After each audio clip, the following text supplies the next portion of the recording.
Well, that was interesting. Okay, so at this time, we're gonna allow a little extra time. We're running a little early, but that's okay. So Jean, why don't you come up and introduce one of our very own Rotarians who is our program today? And we don't get to see Chase very often because of his work schedule, but boy, you have us today. So come on up and introduce Chase. Several months ago, the program committee we were brainstorming ideas for programs, and we thought, you know, it would be really interesting to find out what's happening with the auto industry. You know, we hear that they need more little cards or whatever those are called, chips. So we thought, this is great. And we have a resource right here. We have Warren, Yoder. So they were both invited to speak. And I told Warren it would be really good if he came. Chase will explain why he's not here, but I knew Chase would show up. But Warren has a good excuse. Let me tell you a little bit. You've been a member now for a couple of years, right? One of the very first meetings we came to, Dan Austin and I were talking with Barron's Ball, and then we were going to do a whiskey poll. He loved whiskey, so I said, "Oh, okay. Then how would you like to be on the committee?" And he was great. He really helped us a lot. So Chase was born and raised here in Greeley. He's through K through 8, and then he moved to Greeley West High School. He did but only because he dropped out so he could sell cars. Just now, all the departments. I think they might be grooming him for something in the future that his father and grandfather have done. So he and Kayla were married 9.5 years ago. They have 3 children, Emery 5, Reese 2, and a month ago they added Hayden. So Chase, we are anxious to hear from you.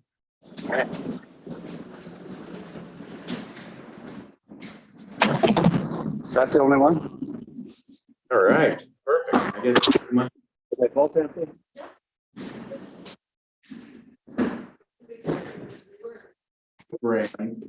my father, Warren, was supposed to be the speaker. The main reason that he's not here today is because he has a reputation to uphold on his attendance.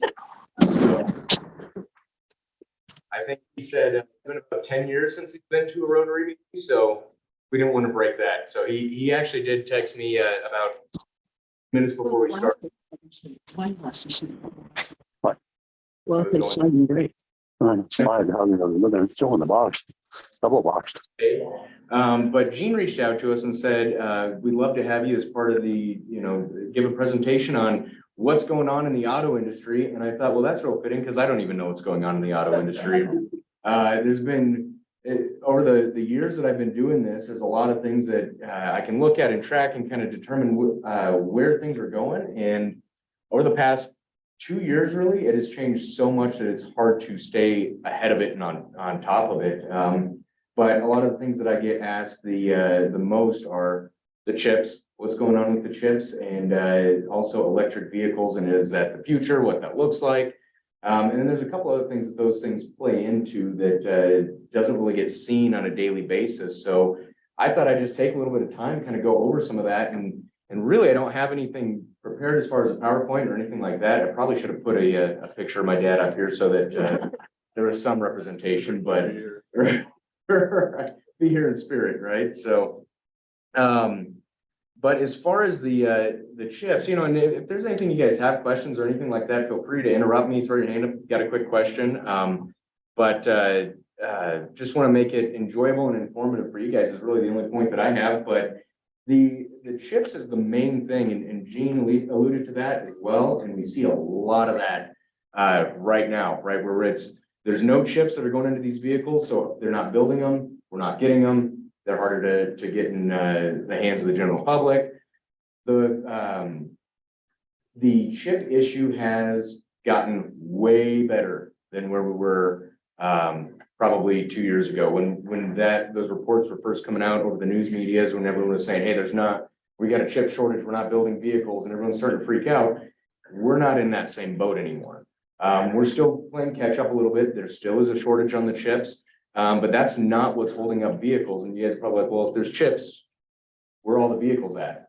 And the main place they are is they're sitting on docks or at rail yards, and we can't get them. So these vehicles are being built, they're being shipped, and I couldn't tell you right now, but I probably have over 30 vehicles sitting in Denver that I'm not allowed to go pick up right now, which is extremely frustrating for us, and even more frustrating for the customer that's been waiting on it for 6 months, and they know that it's an hour drive down the road, but we can't get it. And we've had in some cases where they sit in the rail yards for 3 months before we receive it. And the reason we can't get it is we don't have, the dealers don't have the license agreements, the insurance agreements to go and pick those up and transport them back to our own stores. So there's a lot of vehicles that are just sitting in storage. The downside to that, aside from us not getting them, is if you've seen a vehicle that just sits outside for 3 months, especially in the Colorado weather, when we're getting these in, a lot of them are damaged, right? There's a lot of wind, there's a lot of sun, there's the snow. So by the time they sit there, get loaded up on a truck, we're not getting the same product that we were, which is extremely frustrating. Again, not just for us, but for everyone who purchased that vehicle and has been waiting on it. We've been waiting on vehicles. If someone were to walk in today and put a purchase in on a vehicle, in some cases, they're waiting up to 8 months for that vehicle to get ordered, get built, get shipped, and actually arrive at our store. So that's been a lot of what you guys are hearing, and a lot of the blame goes back to the chip shortage. And that's what it all stemmed from. And that's where the original bottleneck was. And now that's starting to push through, and we're starting to actually see that break up. But now these logistic companies don't have enough drivers, don't have enough people to get them out of Dodge to get them to us so we can get them to you guys. And that's what that's created. Is it's created a lot more demand for the vehicles, right? I mean, that's when we all sat in school and learned the difference of supply and demand. There's a lot more demand for vehicles. There's no supply, and the manufacturers, I think, are starting to catch on to this, and their job is push out as many vehicles as they can, right? They want to build as many vehicles as they can, get them on the streets. That's how they rate who the best is, right? Is how many Ford plates or GMC or Chevy or whatever plates you see out on the road. That's how they're judging their success. They're starting to realize, though, when they flood a dealer's lot with a whole bunch of inventory, there's not as much demand, right? So what we're hearing from the manufacturers is we're starting to see them wanting to find a good balance between actually getting us inventory but making sure that we don't have too much, right? So to give you guys an example, before the chip shortage and COVID and all that hit, for new vehicles, we would have a supply that would last us 60 days. And now we've got a supply that lasts us a day and a half. So it is a little crazy to see where that's going and where that's actually going to end up. I really don't know. It's probably, like I said, going to be where, instead of us having at Weld County Garage 200 vehicles on the lot, we're probably going to have somewhere closer to 50 or 60. And that is what I would anticipate the norm being moving forward. And what that's done, that probably a lot of you guys have seen, has driven the price of used vehicles through the roof. My wife and I just got her a new Yukon, and it wasn't even new. We had one on order, and we were supposed to go on a road trip. And in order to get it in time for the road trip, I couldn't order a new one. So I had to buy a used one, and I spent over MSRP on a used one that had 35,000 miles on it.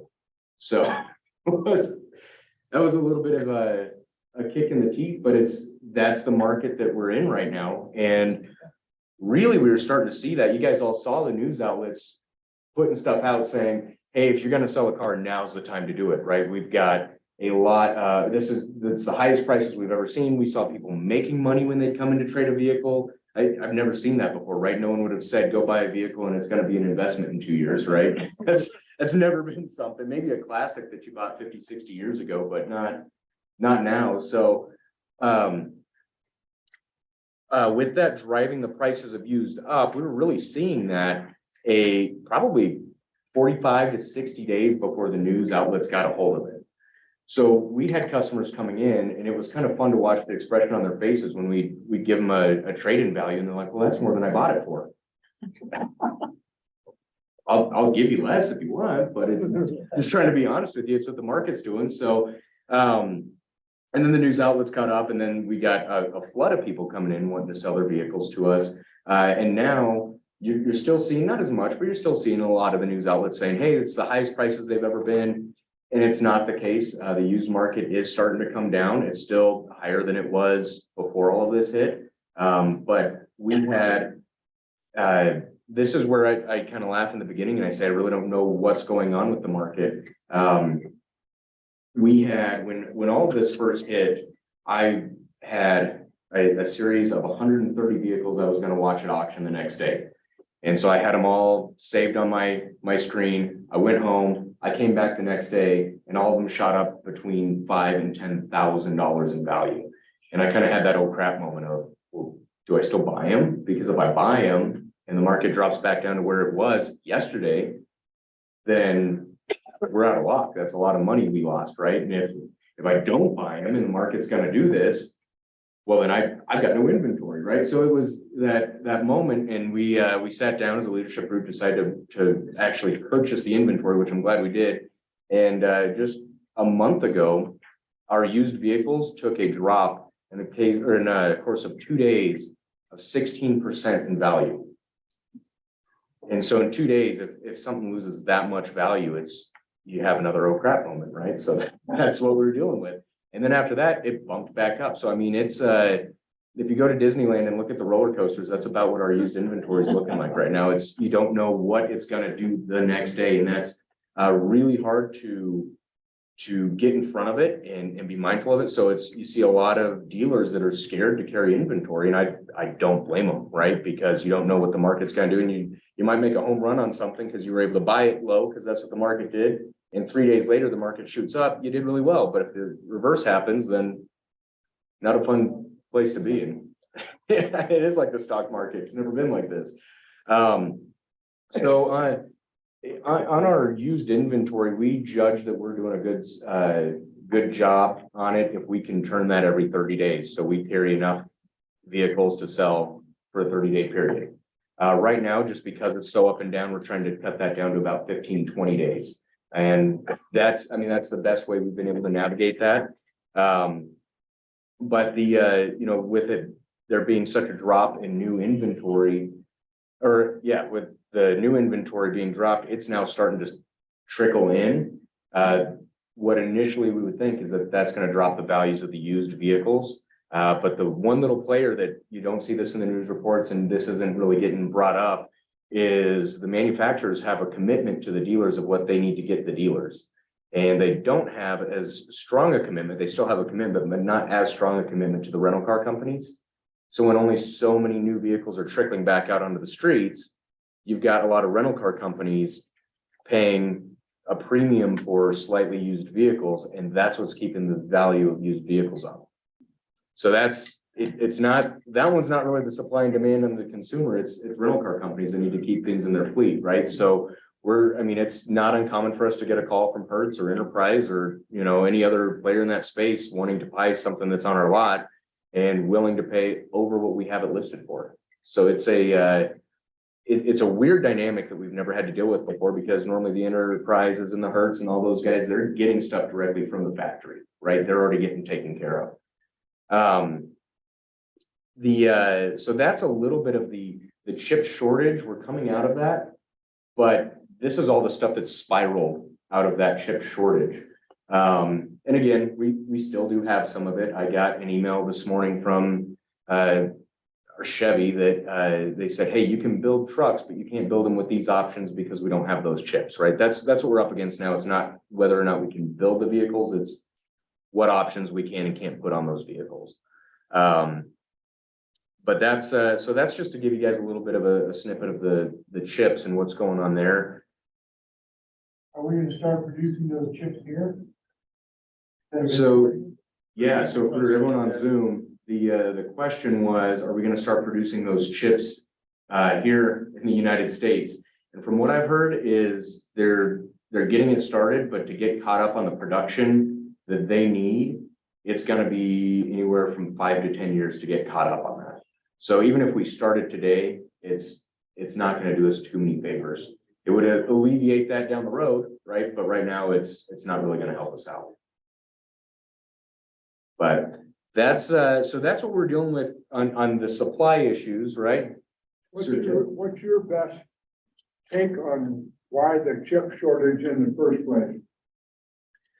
So the chip shortage in the first place was it was with COVID. When the countries that are building these chips, they started shutting down and then they're not producing them. And then you got a backlog of everyone that still needs them. So. Yeah, that's what's, so we're still in the backlog phase of trying to get these out to people. And we're not getting, we're just not getting anywhere. I mean, even though we're coming out of it, like I said, it's what we're starting to see is inventory that's been spoken for months. So we just acquired a Chevy dealership down in Fort Lupton and just delivered a Corvette to a customer who's been waiting for 2.5 years for it. So that's the worst case I've heard. I've heard as quick as 3 months, but 2.5 years kind of takes the cake. There's a Zoom question. A Zoom question. All right. How do I know if that's, I gotta be mindful of this thing, huh? The chat. All right. So Matt Thompson, I read a lot about EVs. What are you anticipating with alternative energy such as hydrogen fuel cells? That is the next thing I was going to talk about is the electric vehicles. And that is all we're hearing is EV is the future. And that's what, you know, General Motors has come out and said by 2035, everything we produce is going to be an electric vehicle. And they've already come out and asked dealers who have Cadillac franchises and Buick franchises. They said, hey, we're going to stop building anything that's an internal combustion engine. And everything we build from here on out is going to be EV, which means you have to put in all the infrastructure for this. We're not going to pay for it. Do you still want to be a Buick dealer? Or do you still want to be a Cadillac dealer? And and we all got offered a buyout to get rid of those nameplates. And as far as for Weld County Garage, we're staying as a Buick dealer, so we're gonna make the investment to put all of that in. Because I do think electric vehicles is gonna be part of the future. I don't believe it's gonna be the future. And the reason I say that, without trying to get too much on a political tangent, that's where a lot of this is stemming from. This whole thing that it's a green initiative, and to make to drive an electric vehicle as green is not the full story. I mean, I'm sure a lot of you guys have seen what it really takes to make one of those batteries. And, you know, I'm better off driving a diesel truck that has no emissions control on it than driving an electric, as far as what it takes to actually build the electric vehicles. And then once those batteries get to the end of their life, we have no way of disposing of them. So they just get stockpiled, which, if you're concerned about the environment, is going to be even worse. And then this is something that doesn't get reported on too much, but you know, when you think of electric vehicles, the ones that comes to the top of mind is Tesla. And so not necessarily on not on the dealership side, but on the body shop side, Tesla's, you have to be certified, have to have special tools to work on them. And so our body shops are certified with Tesla. And if we receive a body panel from Kia, Ford, General Motors, really any manufacturer, it's packaged 3 times over. And when we receive it, there's no damage to it. And if there is damage to it, they want us to fix it because it's pretty minor damage. When we receive something from Tesla, it's packaged once, and 60% of the time it has damage. And when we reach out to Tesla and say, do you want us to fix this? How do you want us to proceed? The response is, just throw it in the trash. So we scrap 60% of the Tesla parts that get sent to us, which speaks for being green, I guess. But so there's a lot, as far as the technology that goes into electric vehicles, though. If you've ever had the chance to drive one, you know what I'm talking about. It's a completely different experience, and it's really a unique deal, because you don't have to wait on internal combustion engine, right? To build up any pressure or anything like that. Everything's instant. It's a very cool experience. I think it's great technology. I think we're going to see a lot of it. And I think that those types of vehicles can benefit a lot of people, but I think certain people with a certain lifestyle, right? And we've seen that we don't have the infrastructure in our country to take everything off the road and make it electric. I think that's going to take years and years. I think as far as hydrogen, I think that's an option, right? There's going to be a lot of different, I think what the future has for our industry is not just it's all electric. I think it's going to be a combination of electric, internal combustion, hydrogen, and whatever else they can come up with, people that are way smarter than me, because I think there's so many different needs with vehicles anymore, and everyone has such a different lifestyle that it's what is going to fit what I need out of my vehicle, right? So I think there's going to be a lot of different options as we see it over the years. And I think the talk right now is EV. I think it's going to be part of it. I don't think it's going to be the sole player. But one of the other things that EVs will tout, and this is kind of just the full circle of everything, is they say, well, with an electric vehicle, you have less moving parts and therefore less maintenance, which is true. You don't have to change the oil on it. You don't have to, do any fluid flushes or anything like that. What you do have to be mindful of is the weight of the batteries, which makes these vehicles 2 to 3 times heavier than everything else that's on the road. So your maintenance isn't going to be an oil change. Your maintenance is going to be your tires that you're burning out twice as fast as anything else, all your suspension components. So you might save a little bit on an oil change. You're not doing that every 5,000-6,000 miles anymore, but you're changing out your tires every 10,000 miles, right? So there's not really a huge trade-off. Again, it's going to come down to what you use your vehicle for on a daily basis and what makes sense for you, right? The loophole that electric vehicles have created, and this is, just being honest with you guys, the biggest fear that I have with electric vehicles is franchise dealers are protected by law to maintain their franchise agreements with the manufacturer. An electric vehicle falls under a loophole where the manufacturer can sell directly to a consumer, right? So that's why you don't see Tesla dealerships. That's why you see them sitting in a mall and you order your vehicle and they get delivered to you. And in a lot of cases, there's convenience to that. And I think that that's really good. And I think that's where dealers can get better of how do we create that convenience for customers. The downside is when you have an issue with a vehicle and you have no dealer network to take care of it, you're calling a Tesla hotline, right? Or with a lot of these other manufacturers that are coming up, and you're not getting the support you need. When those vehicles break down, they don't have a service center, but they're requiring dealers to become Tesla certified or Lucid certified or all these other companies. So they still need a dealer network to service their vehicles.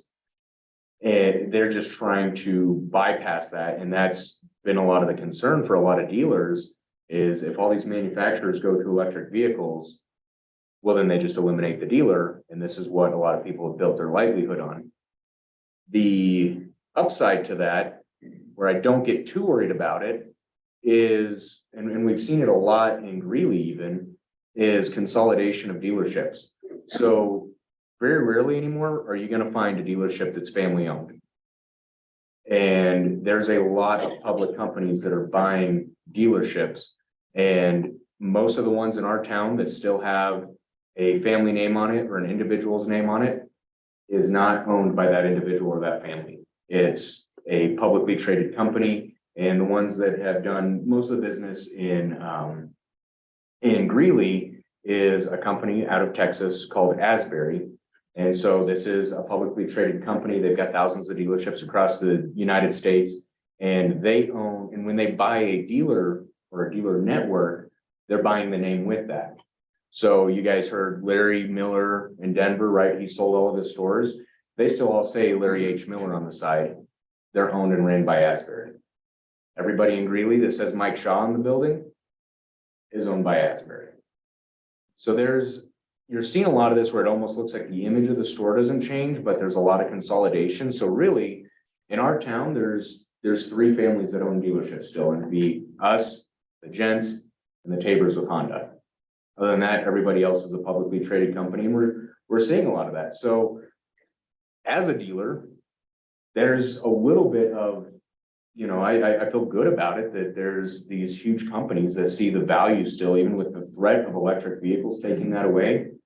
It makes me confident in what we can do, what we can provide, and that's, you know, so that's what we look at doing at our stores is how do we stay relevant and how do we take the convenience of what Tesla's providing to customers and provide that to everybody else, because we've heard it, you know, I've grown up in the business and no one wants to deal with the car dealership and no one wants to deal with the used car salesman. And we have a pretty bad rap, right? So I get all that. So that's in our companies, how do we change that? And a lot of it comes down to just the convenience and being straightforward. And we've always been straightforward in our dealings, but we haven't always been the best with convenience. And so that's an area of opportunity for us. And that's an area that we're really working on so that, I mean, time is extremely precious to everybody here, right? And it's, the more we can keep you guys part of your own life and not stuck sitting in our waiting area, the better.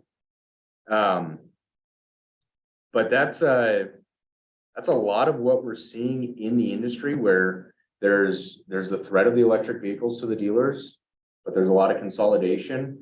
You really don't see a lot of mom and pop shops anymore. So if you walk into a dealership, there's a very slim chance you're going to know the dealer, the owner group, any of that. You know, with that, it just depends on, you know, as a small dealer, we can still compete with the Publix. It's not something where it's, you know, we're a Radio Shack against a Best Buy. There's really a pretty level playing field. It just is going to come down to who can treat you guys the best, right? That's our deal. Yep. What's the life of a battery in an electric vehicle? What's the replacement cost? It depends. And presume the question was the life of an electric battery and what's the replacement cost? The life of an electric battery, it's almost like your cell phone. So the best way is to charge it all the way up, run it all the way to empty, right? And keep doing that. If you have an electric vehicle and you charge it just in your garage every single night just to get that extra 10, 30 miles that you need, you're going to wear that battery out faster. Right now, they're saying the life of a battery could be about 5 to 10 years. So on average, you're right about 7 to 8. On a smaller vehicle, the price to replace it's right around $4,000. On some of the bigger vehicles like the Hummers that we have, I haven't had to do it yet, but it's probably going to be close to 10 grand. Chase, the things you hear about the inadequacies of EVs, whether they be a pickup or a guy, Wyoming drove 1,500 trailer, nothing on it. And he drove and he went 160 miles and about 3/4 of the battery was gone. And then the other thing on the EVs is the inability to hold too much electricity or whatever. If the air conditioning's on a lot or if the heater's on a lot, if you could address that. Yeah, so an electric vehicle is, you almost have to think opposite of how you think it with a regular vehicle, right? I mean, as far as a internal combustion engine, that's why we have the 2 ratings for fuel economy, right? The in town and the highway. You're always going to get better on highway because you're at cruising speeds, and in town you're stopping and going and all that. It's the exact opposite with an electric vehicle. So an electric vehicle, the more you're braking, the brakes they have what they call regenerative braking. So it's using the friction of your braking to help charge your battery. So you're actually going to gain more miles in town because of those movements, as opposed to full out throttle on the highway. So that's why on the highway, you're going to be actually less efficient in an electric vehicle. And of course, just like any type of internal combustion engine, the load that you're pulling, that's going to take more power to do that. The AC, everything that you've got running in the vehicle, if you're charging your phone, well, that's got to come from the battery, right? So all of those things will drain it faster. Absolutely. And can you give me an example of the cost per mile internal combustion, and EV, or on a hybrid, which mode is better in terms of cost per mile? You know what the cost of the fuel is per mile, what's the overall cost of the vehicle? I'm not the best to answer that. But I can give you, it's gonna be a lot less to run electricity than it is to run fuel, especially at our current costs. So they don't run it, they don't rate the electric vehicles off of the actual miles. Everything's based off of what they call a kilowatt hour, right? Of how long it's running. To put it into perspective, you're probably, and again, don't quote me on this. There's a lot of algorithms out there that figure all this stuff out, and it's gonna be how hard you're driving the vehicle and all that stuff. But you're probably, if you're gonna compare it to a mile, $1.50 per mile that you're driving would be my best guess. So it is gonna be cheaper to run an electric vehicle as far as the actual power source to fuel it, right? So is there an issue, or do you know if there's going to be anything that would standardize charging stations so that, you know, Tesla doesn't have to find a Tesla charging station, Ford wouldn't have to find a Ford charging station? Is that an issue? Yeah, it is an issue. And I sorry, I keep forgetting for Zoom. It's are they looking at standardizing the charging station? So if I'm in a Tesla, I don't have to be at a Tesla station. If I'm in a Ford, I don't have to go to a Ford station. It is an issue. There's about 3 different adapters, depending on if you're driving a Tesla, a GM, a Kia, and 90, I wouldn't say 90, there's about 80% of the auto manufacturers are using one adapter. And that's what they're trying to get the most of. And as they build out the infrastructure in the country, right, they're trying to get the majority of those. Now, if you have a Tesla and you're not by a Tesla charging station, but you're by a different charging station, they make adapters. So you can have an adapter, and we've had those. I mean, we've sold a few Teslas, and every time we sell one, we will include an adapter for those customers, because you don't know where you're gonna be when you need a charge. And so as long as you have an adapter, you can charge just about anywhere. So that's right now the best solution for it. Chase, maybe we don't know yet because EVs are still relatively new, but what, if you're looking at a $10,000 battery upgrade every 5 years, and EVs are, they're probably more expensive than the conventional average car, apples to apples. If you're in that EV market, you buy a new car, you have to, now, there's only new ones. Right. In 5 years, you think, well, I don't need to deal with this. 4 years, I'm gonna sell it. Who's gonna buy this? What's the prediction of the used market for EVs? Is there gonna be one? Yeah, I think there will be a used market for EVs, and it's going to be, I don't think they're going to hold their value as well, because I think that's going to be part of it, right? It would be the equivalent of having a vehicle with higher miles, because of that battery life. And if you can prove that, hey, the battery was replaced at X mileage or a year ago, it's going to bring up the value of it.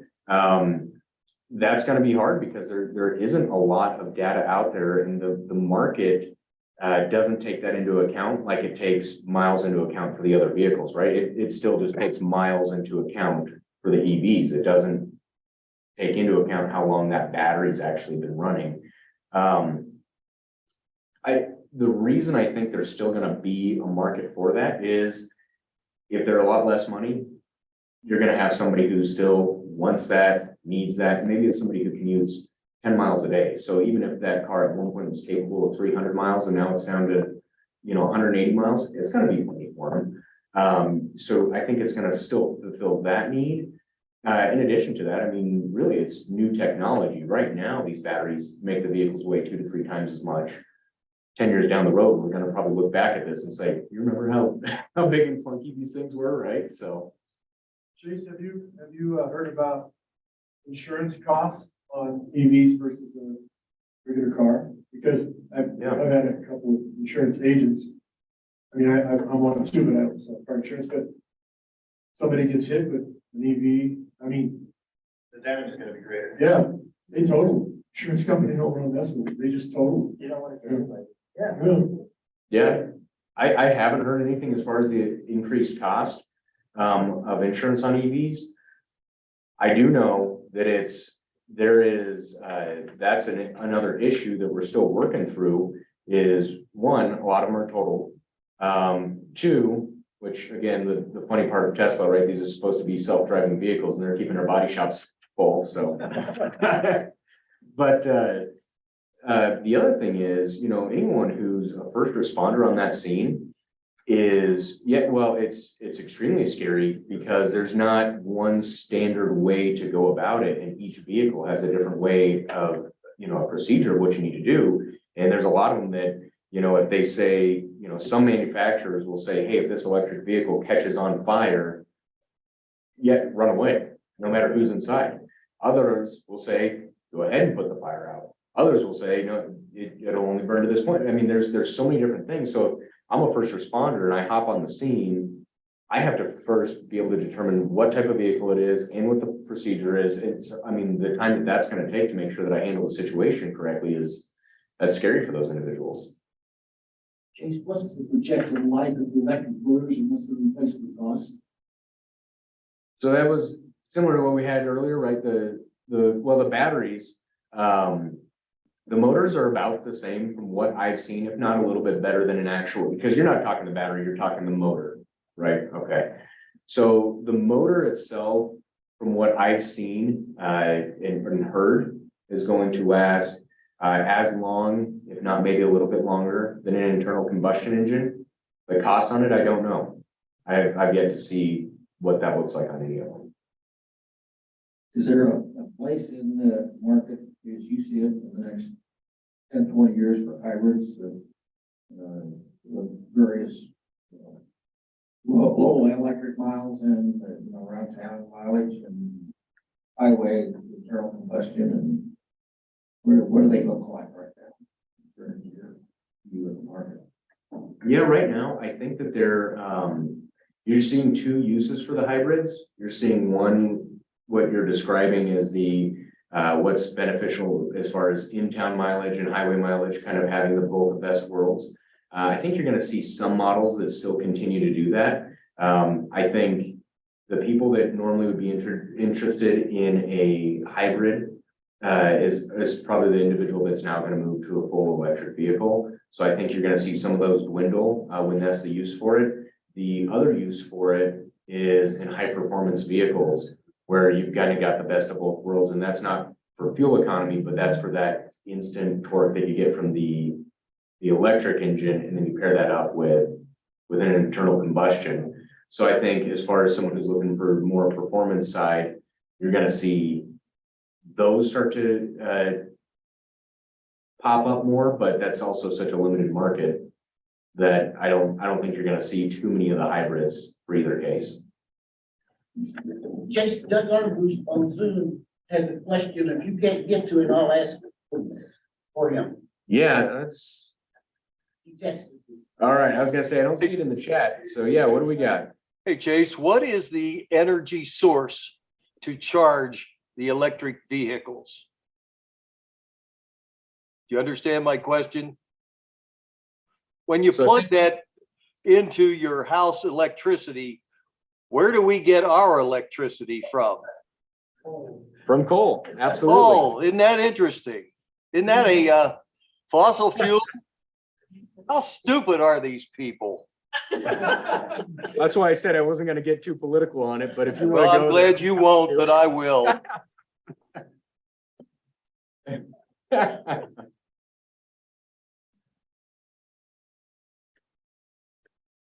The reality is, one of the major areas of invention, we'll call it today, and we see it at CSU and many other universities, the development of new batteries, not only lightweight, but longer lasting and less better mileage. And I think a lot of companies today, we could find a company that, is gonna produce that battery. We could all make a lot of money investing in it. But, you know, the question on Zoom, we've seen a 40% increase in the cost of electricity in the last year. I just got my bill from, the other day, and I used less electricity than I did last year. My bill was 40% higher. And it just seemed, like Switzerland just outlawed electric cars because they have a shortage of energy, in that country. And they don't want people using it up, charging their cars. So I think we've got a long way to go before we get to 2035.